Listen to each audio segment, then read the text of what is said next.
Hello friends, welcome to the aroma eats. இன்றைக்கி நம்ம சேனலில் ஒரு சூப்பராக மொறுமொறுப்பான ஒரு தோசை ரெசிபி தான் பார்க்க போகிறோம். அது என்னன்னு பார்த்தீங்கன்னா ரவா தோசை.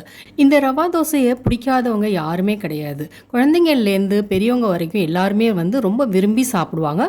இந்த ரவா தோசை செய்கிறதுக்கு 3 இன்க்ரீடியன்ஸ் தான் தேவை. இது வீட்லேயே பர்ஃபெக்டாக கிறிஸ்பியாக எப்படி செய்யலான்னு தான் பார்க்க போகிறோம். ரெசிபிக்குள்ளே போகிறதுக்கு முன்னாடி நம்ம சேனலை இது வரைக்கும் சப்ஸ்கிரைப் பண்ணாதவங்க சப்ஸ்கிரைப் பண்ணிக்கோங்க. நோட்டிஃபிகேஷனுக்கு பெல் ஐக்கானையும் கிளிக் பண்ணிக்கோங்க. ஒரு பவுலில் 1/2 கப் அளவு ரவா சேர்த்துக்கோங்க. இது வறக்காதது தான். அடுத்து 1/2 கப் அளவு அரிசி மாவு சேர்த்துக்கோங்க. இது கடை மாவும் யூஸ் பண்ணிக்கலாம், இல்லை வீட்டு மாவும் யூஸ் பண்ணிக்கலாம். மைதா மாவு 1/4 கப் சேர்த்துக்கோங்க. உப்பு தேவையான அளவு. இப்போ இதெல்லாம் சேர்த்து நல்லா கலந்து விட்டுக்கோங்க.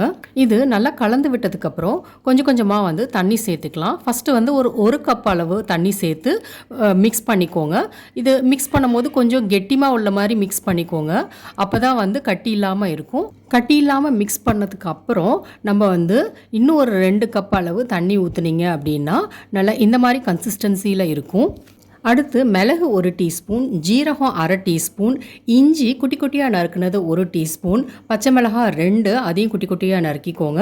வெங்காயம் 1 அதுவும் சின்ன சின்னதாக நறுக்கிக்கோங்க.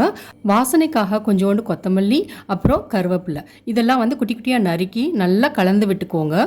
யூஸ்வலாக தோசை மாவு அப்படின்னா கொஞ்சம் தான் தண்ணியாக இருக்கும். ஆனால் ரவா தோசை மாவு ரொம்ப தண்ணியாக இருந்தால் தான் நல்லா மொறுமொறுப்பாக இருக்கும். இது ஒரு 15 நிமிஷம் ஊற வச்சதுக்கப்புறம் கொஞ்சம் கெட்டிமாக இருக்கும். தேவைன்னா கொஞ்சம் தண்ணி ஊற்றி கலந்து விட்டுக்கலாம்.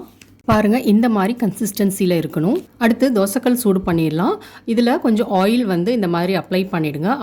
தோசைக்கல் நல்லா சூடாக இருக்கணும். இப்போ நம்ம கலந்து வச்சிருக்கிற மாவை இந்த மாதிரி ஊற்றணும். நார்மல் தோசை நடுவுலேருந்து நம்ம ஊற்றி ஸ்ப்ரெட் பண்ணுவோம். ஆனால் இது சைட்லேருந்து ஊற்றி நடு வரைக்கும் கொண்டு வரணும். இப்போ ஆயில் கொஞ்சோண்டு அப்ளை பண்ணிடலாம். சிம்லேயே இருக்கட்டும். இந்த மாதிரி கிறிஸ்பி ஆனதுக்கு அப்புறம் திருப்பி போடுங்க. ரவா தோசை அப்படின்னாலே இந்த மாதிரி தான் ஒட்ட ஒட்டியாக இருக்கும்.